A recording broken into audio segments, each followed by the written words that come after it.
Welcome back to the African Homestead from the middle of America. And so in my last video, you got to join me on a road trip in my classic Chevelle where we went from Kansas to Arkansas to attend a regenerative grazing workshop led by Greg Judy at the Heifer Ranch. It was an amazing trip, and I have an upcoming video that gives you an interview with Greg and also just a lot of really fantastic footage from his pasture walks the 2 days that we were there. But that's coming up. Today, I want to tell you about James and Jane Maginot. They live in northern Arkansas, and I had the opportunity to stop at their farm on my way down to the conference. It was an amazing place. James and Jane have kind of an unconventional history. I don't think they have a farming background, but they met in Tanzania where they were both serving as Peace Corps volunteers. And they soon discovered that they both had a love of farming. And so when they came back, they got married and they decided to start a farm. And so they started in 2009 and called their farm Beyond Organics Farm. And at that time, it was only 12 acres of land. Well, now they've expanded to a total of 120 acres. On their farmstead, it's about an 80-acre plot. It's amazingly beautiful. It's in the Boston Mountains at the foothills of the Ozarks. And it's kind of a steep piece of ground because from the top elevation to the bottom of the ground of the property, it's a 600-foot elevation drop. So you've got to really pay attention. Water control is serious business on this piece of property, and they're doing a great job of trying to catch water and let it get into the ground and let it soak in. And so we go around. I'm going to show you quite a bit of footage. We just do a farm tour and I let James talk. He does an amazing job at presenting the various enterprises he's involved in. He's involved in pasture-raised beef, pastured poultry for meat, and pastured eggs, as well as a market garden that they do year-round. It's a pretty amazing place, as I've said before. But let me just read some of what James has to say about their philosophy. He says, their mission at Beyond Organics Farm is to grow fresh, local, nutrient-dense, and healthful foods, which does not take away from the land on which it was grown, but rather creates a system in which the food and its byproducts replenish, repair, and regenerate the land from which it was born. And so they really, as much as possible, try to close that loop where they use the animals to fertilize the land, and they use the land to feed the animals. And both the animals and the land feed their family and feed others. Like I said, it's an amazing place. I don't want to delay any longer, but it's something that not only he and his wife are doing, they're involving their two sons as they're growing up and passing this on to the next generation. I'll just stop talking. I'll let you listen. I apologize for the audio. I was forced to use my iPhone, and so it's a little bit low. I'll do as much as I can in the editing to boost it up, but you might have to turn up the volume on your phone or computer or whatever you're watching this on.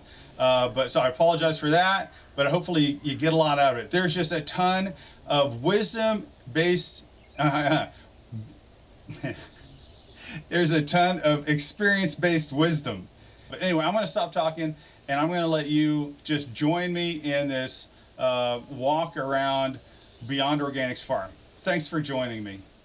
So you move them, you rotate them? I rotate them daily, every 24 hours. So I actually just did it before you got here. So they were in here yesterday, they're in here today, and they'll go up top tomorrow. We raise South Poles, which is what Greg Judy raises. So okay. You'll hear him talk about those tomorrow. And they're a 4-way composite. They are Red Angus, Centipole, Hereford, and Barzona. And they are bred to do a couple of things. One, they're bred to do really well on fescue. The fescue, the endophyte toxicity in the fescue doesn't seem to bother them.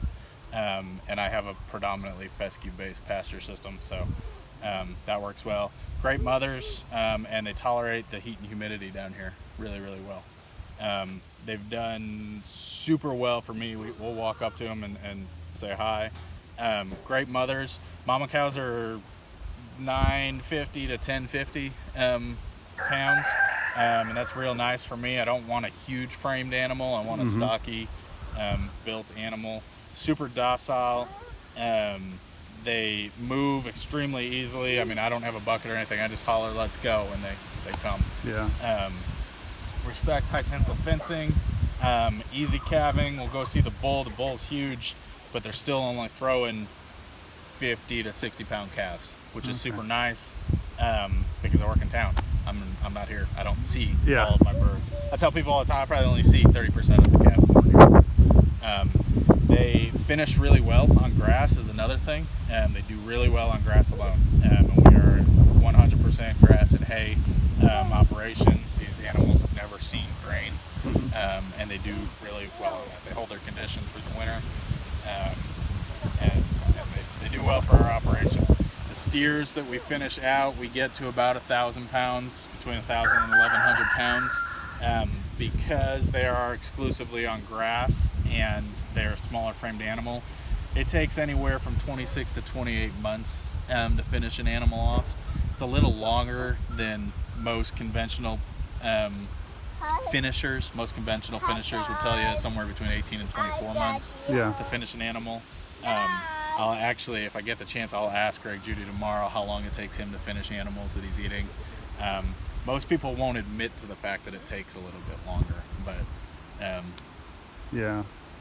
So one of the things that I've heard about with regenerative practices, rotating cows, improving soil condition, soil life, is that you get a longer growing season on the grass. I mean, do you find that here, that you keep them on pasture eating grass longer versus traditional route? Absolutely. So if I just had them in a conventional grazing system, I would be feeding hay in this part of the country by Thanksgiving for sure. Most years I do not feed hay before New Year's Day. Wow. So I get an extra 30 plus days just by rotating them through. Yeah. Yes, again, I have a primarily cool season grass base as opposed to warm season.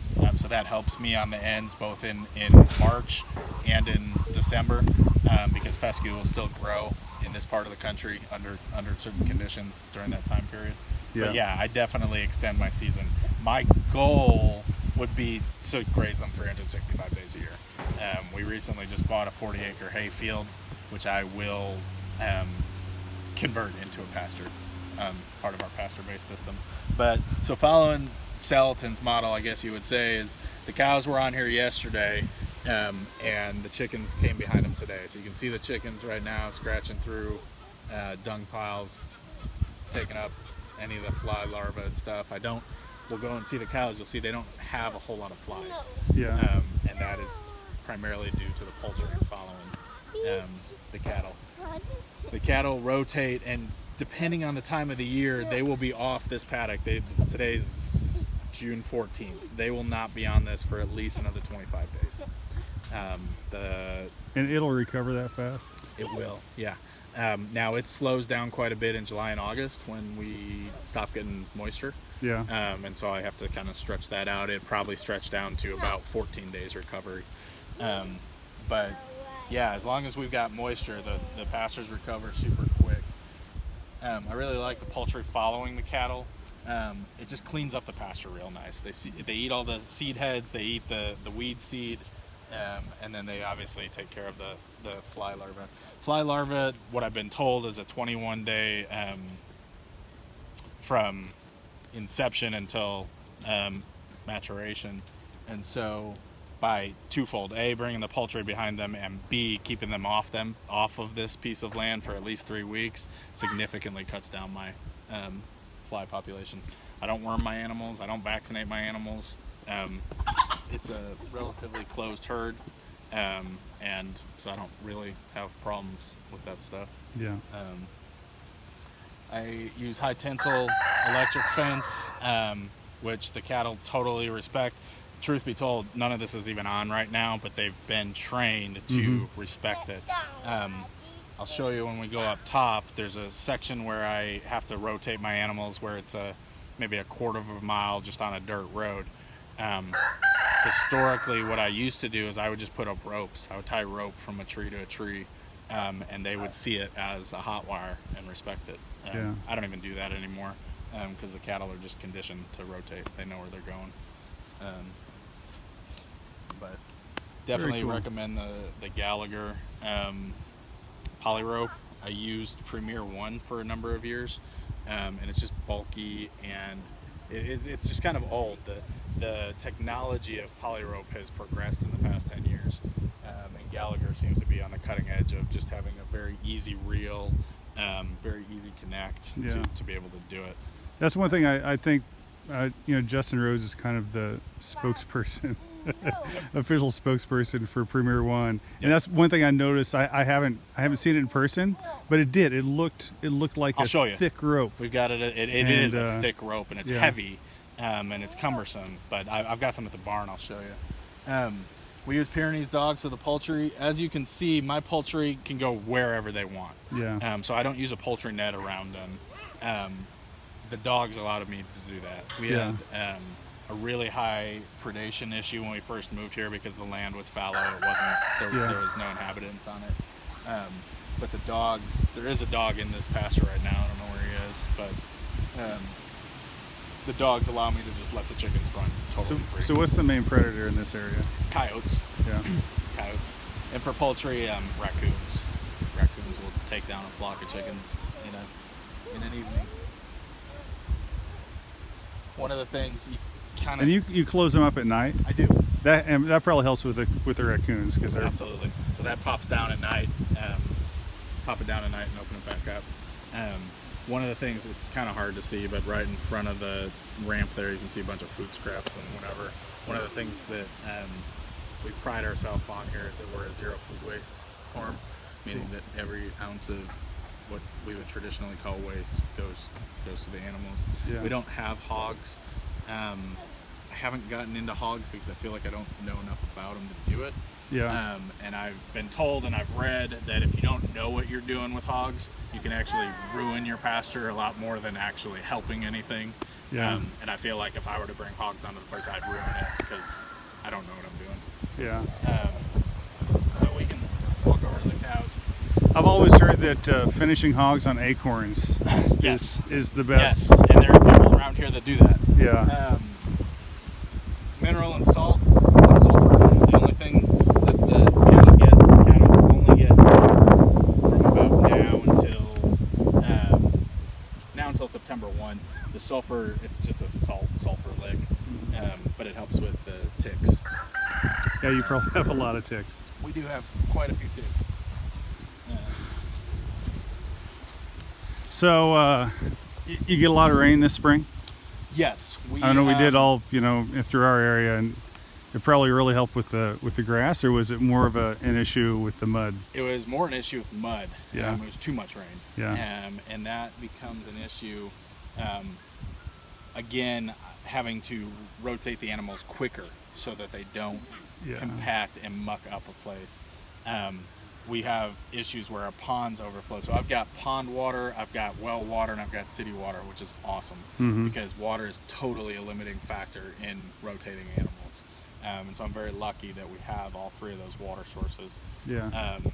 But yeah, we had so much rain this spring, I was having to move them less than 24 hours just to keep them from mucking up. Oh, wow. Primarily, they would muck up right around the water source.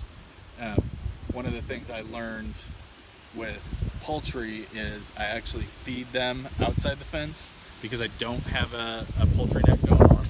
Is I feed them outside the fence because, as you can see right there, they've totally killed out all vegetation.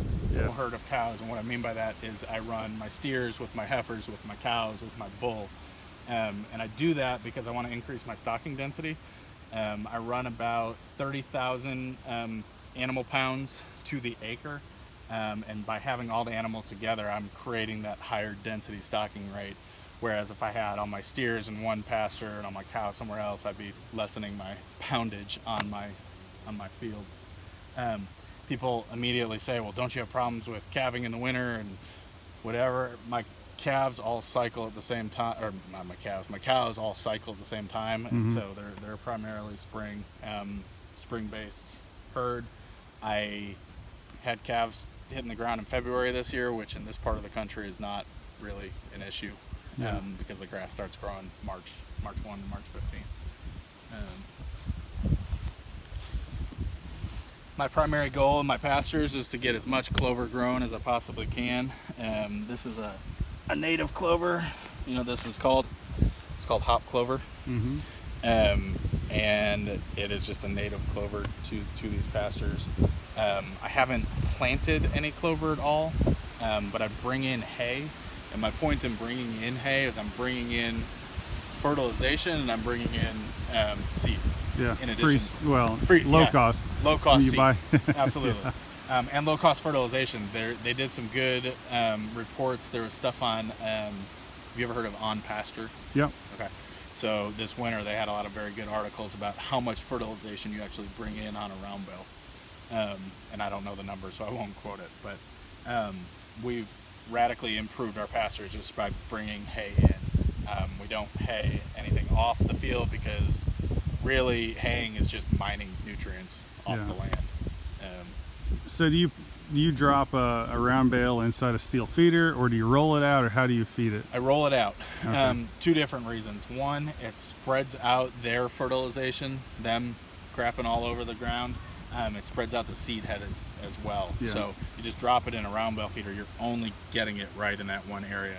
I also have the benefit of most of my pastures are hilly. Yeah. And so I literally just, you can see high spots and I just roll it down the hill. Craig Judy has made a bale unroller, a cheap bale unroller. And I've never said it, and I might, if I build up the courage, might say it to him tomorrow, but I just don't understand why people would spend $200 or $300 for a bale unroller when you can just push a bale with your own two hands. I mean, forget going to the gym or whatever, just, get your exercise while you're feeding your animals. But I've heard a lot for a long time, and it'll be interesting to hear if there's some conventional guys tomorrow, but I've always heard like, oh, I don't have time to move all my animals every day. I don't have time to set up poly rope. And I challenge that greatly because I work in town. I work 50 hours a week in town. And I set up my paddocks on Sunday. So I set up all my poly ropes. I've got 4 poly rope reels, set them all up, and I know where my animals are going all week long. Yeah. And furthermore, not only can I move my animals, but my 3-year-old can move the animals. Yeah. He can take down the poly rope and say, let's go, and they come. Yeah. And someone who takes good care of their livestock, they're checking on them daily anyway, so it probably doesn't take but a few more minutes to move them. And that's what I contend is if you can get in your pickup truck and go drive out to your cows, you can let down a rope. Yeah. So has anybody ever looked at when you roll the feed on the ground like that, how much is eaten and how much is wasted? Yeah, waste, but it's not really waste. But it's not really waste, but the conventional term would be wasted. I don't know if they've done studies about it. I haven't found a lot of good information about it. I do it based on observation. Yeah. And so my 30,000 pounds of animal go through one round bale, one 4x6 round bale a day. That's probably pretty liberal in giving them a lot of food. I don't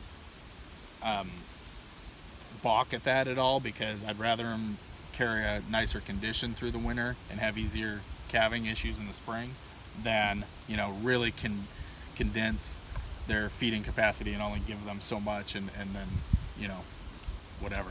Hay is quote unquote, and I put it in quotes, cheap around here.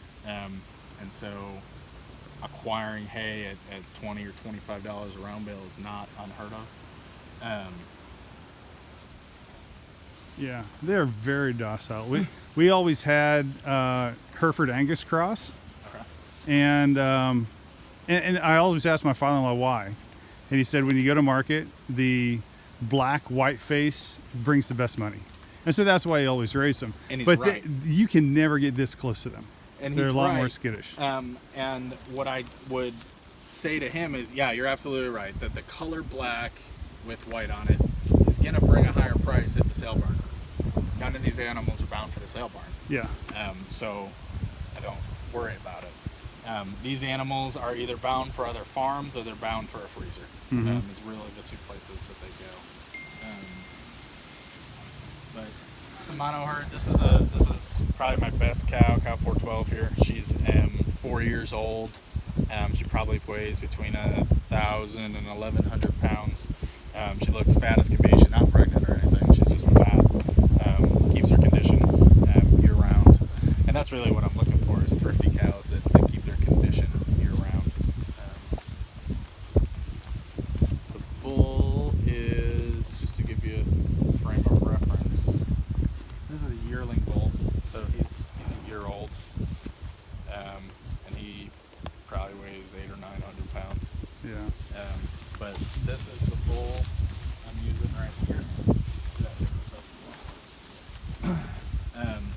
He's a 7-year-old bull. He was bred at J.A.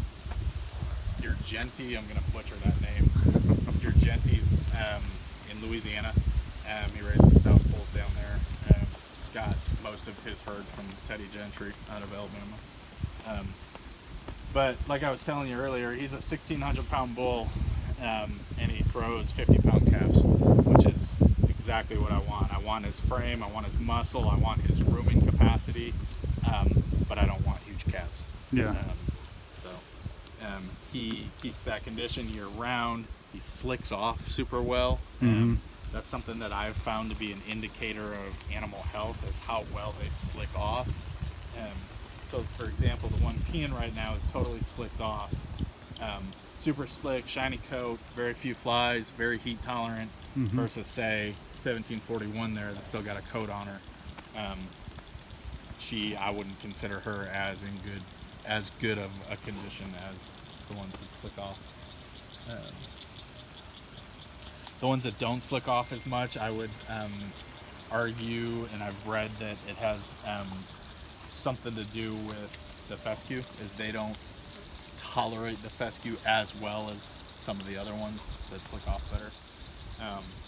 That's probably a 24-month-old steer right there, and he'll get finished out here in the next 6 months on grass. We'll put another 100 or 2 pounds on him, and then he'll go to the butcher. So the ones that don't slick off as much, maybe because of the fescue intolerance, do you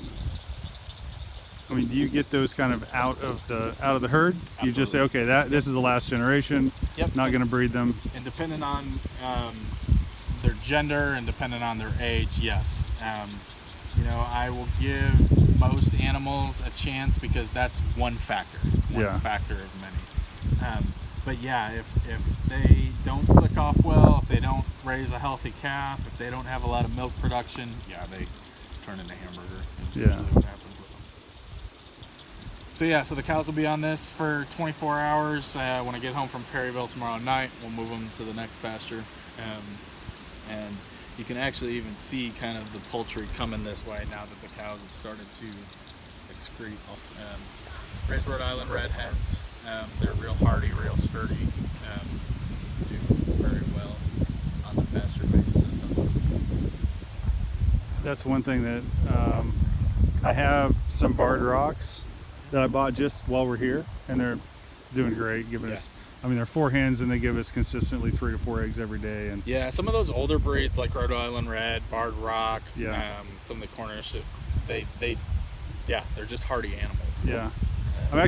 I'm wanting to take some fertilized eggs back with me of the Rhode Island Red and the Barred. Those are the 2 that I settled on. Uh-huh. So I thought I had just an opportunity to get to know the breed a little bit better, and I'm so impressed with them.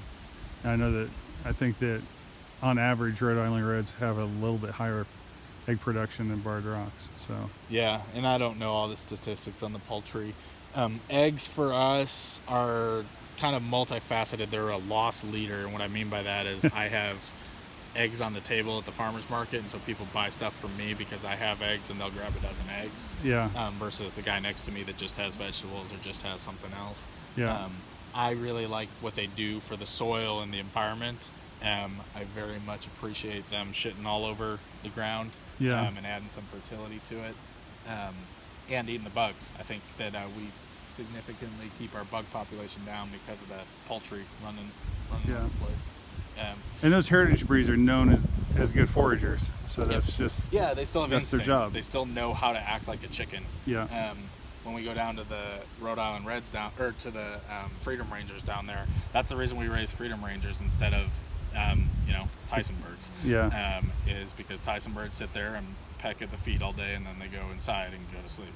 The Rhode Island or the freedom rangers still act like chickens. Yeah. They still forage. They still look for bugs. They still have that chickenness that Salatin would talk about. You know, they have that inherent instinct to act like a chicken. I'm still trying to figure out and still learning as to what the carrying capacity of my land is.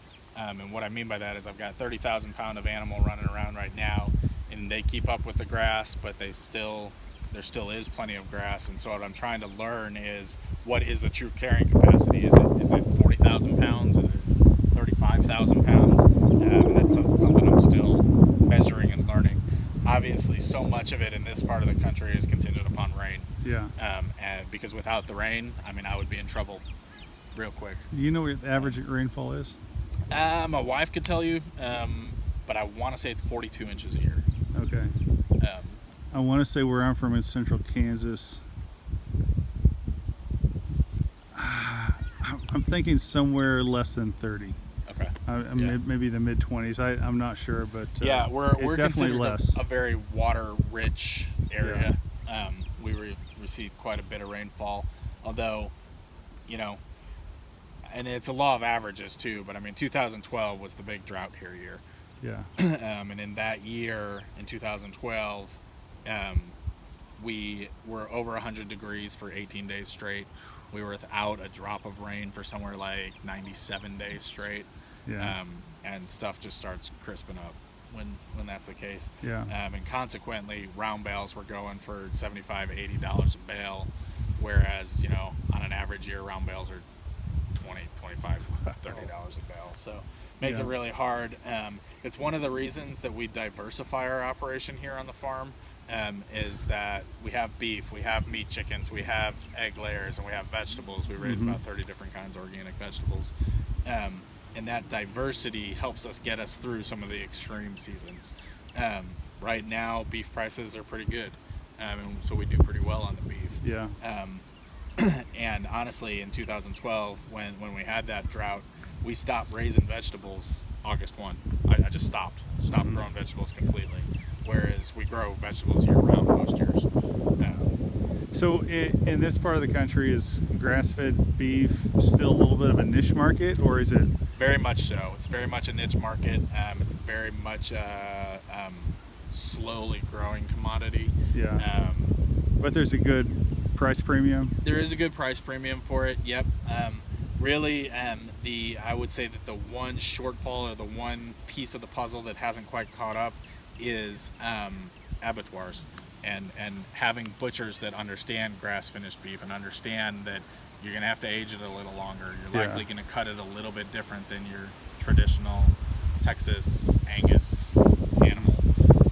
How far do you have to go to butcher? We are actually very, very lucky in this part of the country. Yeah. So within a 50-mile radius, we have 3 choices. Oh, now, cool. 2 of those are USDA inspected, one of them state inspected. Yeah. So I can't sell any of the meat at a state inspected facility. Yeah.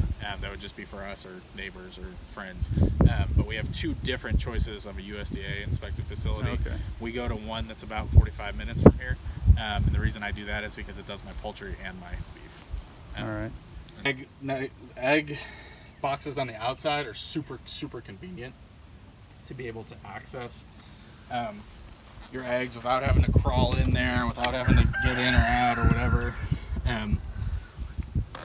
The hens are all conditioned to come and lay in here during the day, and then they all come in at night, which is super easy. Once the infrastructure's set up, it's real easy fix. I can move with my truck or my four-wheeler. There's a door on it if I absolutely do have to get in there, but I really don't go in there much of the time.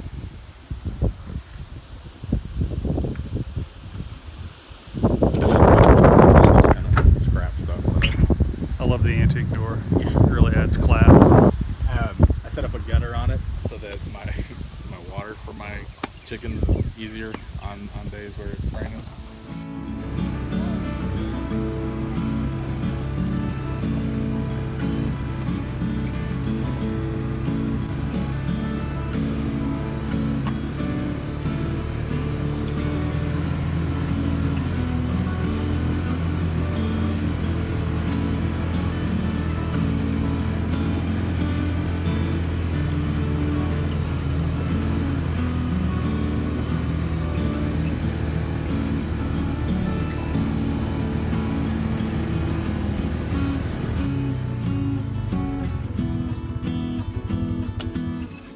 this is where the cows will come next. It's about an 8-acre pasture, and we can subdivide this into about 8 different paddocks.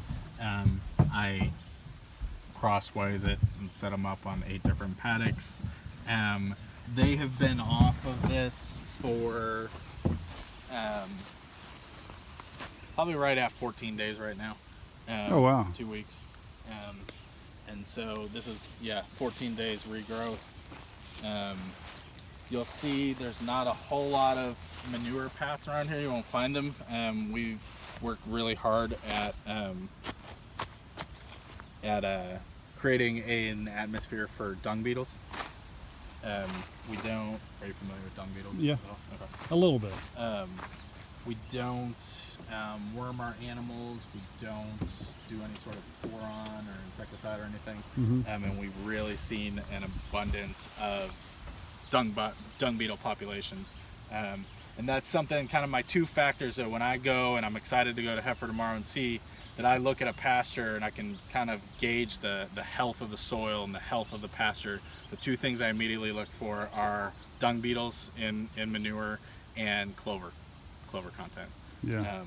And that kind of tells me how the pasture is doing, just on a real roughshod look at things. So dung beetles, basically you provide them an environment to thrive, and that's what happens. You don't have to do anything other than that. Absolutely. Not that that's never necessarily easy. Never brought them in, never did anything at all other than took away all of the chemicals, took away any insecticide or dewormer or anything, and just let the animals live in a natural environment where they're constantly moving, they're not eating around their excrement, and allowing the natural processes to come in, and in this case dung beetles to come in and compost their manure for them. Yeah. I see some thistle over there. There is some thistle.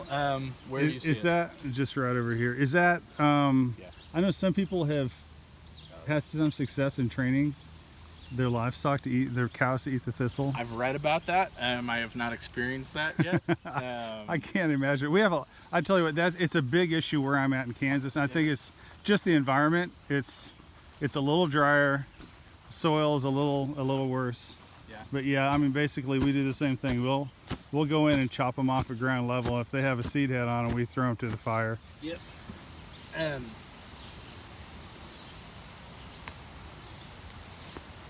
I don't have a tremendous problem with them. They've been brought in with hay. Yeah. It's definitely brought in with hay. Something that I'm really working and trying to incorporate is more warm season grasses into my mix. And I do that by bringing in hay as well. Yeah. And the one that I like most in these parts is this, which is Johnson grass. Now, some people it's the lighter green. This tall stuff with the purple on it. It almost looks like a corn stalk coming up. And it's very similar in sugar content and protein content to sorghum Sudan grass. And sorghum Sudan grass is kind of like the end all be all of annual summer forages right now, but I've been trying to bring in hay with Johnson grass seed in it. Like I was starting to say, is people will tell you that Johnson grass is either an invasive weed or the best forage you ever had. I'm on the best forage you ever had kind of side of things. It produces a lot of biomass. Again, it regenerates itself by getting the animals off of it and letting its runners run underground. It regenerates itself. Cattle will actually graze out Johnson grass if left in a continual grazing operation. But I'm pleased to see that. And you can see the cows. Now some of that's broadleaf plantain, but when you turn cows into and I should have waited till you got here to turn them in, but when you turn cows into a pasture, the 2 first things they will go and eat are clover, cool season, and Johnson grass, warm season. The road is where we will raise and bring the cattle up to the pasture up there. And when I first started out moving them up there, I would tie ropes to the trees to make sure that the cattle stayed in the lane, in the road, and they would respect those ropes as if they were electrified. Now that I've trained the cattle and they've been up there enough times, they know where they're going. They know they're going to fresh grass. They know where they're going, and so I don't need to put up the ropes. They stay right on the dirt road and just go where they're supposed to go. 50 guinea hens. We started out with a dozen. I bought a dozen 10 years ago.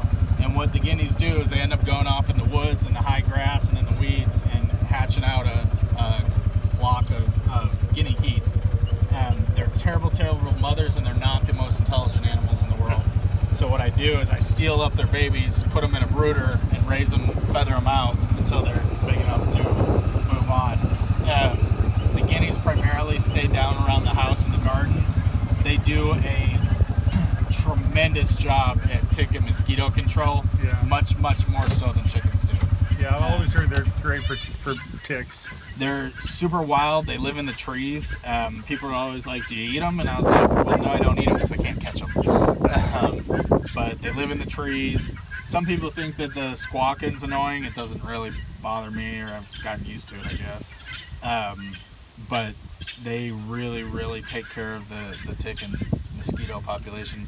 We're blessed in that we have a number of ponds, but that can also be a curse for mosquito issues. But yeah, I mean, I would have another 500 guineas if my wife would let me. I built the coop myself. It's on skid, so I can move it with the gator, the four-wheeler, the tractor, or whatever. These birds, the Freedom Rangers, take a little longer to get to ideal weight than, say, a Cornish cross. Cornish cross birds, most people butcher them out at 6, 7, 8 weeks old. Mm-hmm. We raise ours to about 10 to 11 weeks old. So these birds, today's the 14th, they're going to the butcher on the 26th, so they've got another 12 days left.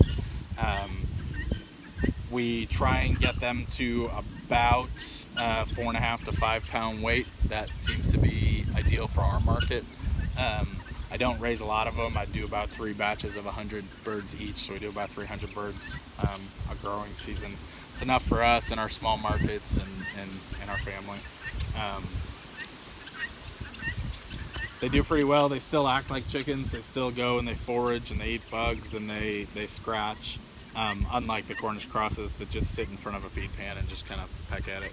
And do you notice, and maybe if you haven't raised Cornish cross before, is their ration any less because they eat more as they forage? I am not an expert on feed conversion by any means, and so I don't want to start quoting things or saying numbers that have no basis to them.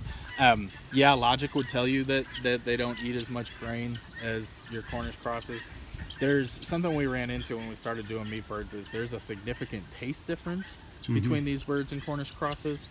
And the American household has been so conditioned to eat fall apart in your mouth chicken breast that getting people to eat these Freedom Rangers that were a little tougher but had a tremendous amount of flavor to them was a real kind of teaching process for our customers, because they're just so accustomed to that melt in your mouth chicken breast that doesn't taste like much and it just kind of falls apart versus actual chicken. We found that rural folks and older folks appreciate these birds more because they remember what chicken used to taste like. I mean, we cooked some chicken breasts last night, just baked them in the oven, put some seasoning on them, and it's just like, they need more salt, they need more seasoning, they need more, and they were nice, big, plump breasts, and tasteless. I mean, and I ended up just pouring barbecue sauce on it, just to make it palatable. I mean, it just didn't have good flavor. Yeah, these birds do really well for us. We've done Freedom Rangers for probably 6 or 7 years now, and we've stuck with them. What hatchery do you use? Freedom Ranger hatchery. Okay. Yeah. So is there just one? I think they own the genetic rights to them. Okay. I don't know if they've offshoot into like other markets or whatnot, but because I think like Cornish cross, I mean, Cornish cross you can buy anywhere. You can buy them at Cackle, you can buy them at McMurray, you can buy them wherever. I have always just gone through freedomrangerhatchery.com. So and they they look so much healthier than the Cornish cross. I mean, even when Justin Rhodes was raising his, they still had these huge bald spots, and they just nasty. They don't look natural, that's for sure. Well, and we have found that One thing that we didn't calculate in moving to Northwest Arkansas is we knew Tyson's corporate headquarters were here. Tyson's corporate headquarters are in Springville, which is about a half hour north of here. But what we didn't calculate was how we could play that to our advantage. And so we do a lot of farm tours and stuff, and I am not a huge proponent of buzzwords, you know, sustainable this, organic that, whatever.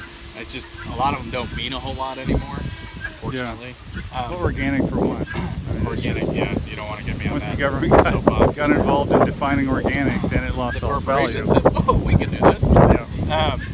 But what has played to my advantage is I can say, okay, guys, come look at these birds. Okay, so here's one operation of poultry, you know, better or worse, you like it, maybe you do, maybe you don't. Now go 2 miles up the road and take a look at one of those chicken houses, one of those Tyson chicken houses with 125,000 birds in them. Do you want to eat this or do you want to eat that? Yeah. And that's all I have to say. Yeah. I don't have to say this is better. I don't have to say anything. I have to say, you want to eat this or you want to eat that? Yeah. People choose this 10 over 10. Absolutely. So we're kind of in a transition period right now. The beginning of June is a transition between cool season crops and summer crops coming on. This garden that you see is totally off of natural resources, off of the farm. So we got a portable sawmill and came and milled our own cedar logs, which will go down to the other garden where we kept them as logs. So here I've got milled cedar, and down there I've just got cedar logs. But because of the terrain difference, because of the slope, we felt it was better to put in raised beds as opposed to doing things directly in the ground. We have zero erosion issues with these raised beds. I have rented a chipper from time to time and just taken limbs and stuff off the place and built myself a wood chip pile and put that in the beds. That is our weed control. So we've kind of developed an infrastructural system where we don't have to do a ton of weeding. We don't have to worry about rain, and we don't have to do a whole lot of watering. We've actually set up a drip irrigation system. You can kind of see that. I run that off of the pond. So it's good quality water going in there. Yeah. The biggest problem with watering a drip irrigation system out of a pond is it clogging up. Yeah. I've got a triple filter on it, and I still have to wash it out about every 3 weeks. We do about 30 different kinds of vegetables depending on season. We do all of our own starts, so we start all of our peppers and tomatoes and everything from seed. We start all of our own sweet potato slips. We don't do a whole lot of perennials, and I walk up on the strawberries as I say that. Really, we do strawberries, which are perennial, and we do asparagus, which is perennial, and those are really the only two perennial things we do. I don't know why we don't do more perennials. It just kind of hasn't happened yet. One thing that I always tell people about is we didn't just start year one and have chickens and cows and gardens and everything. Yeah. You know, year one we had this garden and we worked on this. Year two we got a flock of laying hens and those guineas. Year three we got some goats for a couple of years. Year four we started doing meat birds. Year five we got some cows. And so it's grown through time. But this was the original garden that we developed when we moved here. This middle plot garden we developed probably 4 or 5 years after we had lived here, and then we built this hoop house, which I'll talk about. So what happened to the goats? I got rid of them because we our property was not perimeter fenced. It just had sporadic fencing here and there, and I built a lot of fencing. Yeah. And as you can see on the different fencing we have throughout the place, is I've learned tremendously through the years on what kind of fencing works and what kind of fencing doesn't work. And so I've got everything from field fence to woven wire fence to barbed wire fence to high tensile electric to poly braid. I mean, I've got the gamut on it. And goats are incredibly smart and figured out which fences were which were hot, which were not, which they could crawl through. And that's why we don't have goats anymore. Yeah. So the purpose of the fence here? Deer. Yeah. So deer are incredibly high populations here and are very, very, very destructive to vegetable gardens around here. So this is what you would call a traditional deer fence. And without it, they would decimate this. So this garden, again, you've got raised beds. This garden, we just use the actual cedar logs themselves as opposed to milling any of the cedar like we did up there. And so these are just cedar trees that I've cut off the farm. I import mushroom compost onto this farm, so we use a lot of mushroom compost in our raised beds. It helps the organic matter more than it helps anything else. Again, I don't have to worry too much about erosion control. One of the things that I learned from a native Arkansan here is to grow grass in between your beds, which just helps with erosion control. But you're talking probably a 4 to 5 foot difference from the bottom half of this garden to the top half of it. And again, you know, a 1-inch rain in 20 minutes really can impact a 4 to 5 foot vertical difference. So outdoor tomatoes right now, that's a summer crop that we got in early. We got onions here, which is a cool season crop. They'll come out in the next 2 to 3 weeks. And then I had Irish potatoes in that bed, which came out last week, and we've switched to sweet potatoes. And so this is where I made a very amateur mistake. Sometimes you think you stopped recording when you actually started, and you think you started recording when you actually stopped. And so all I have now is footage of us walking around in between discussions.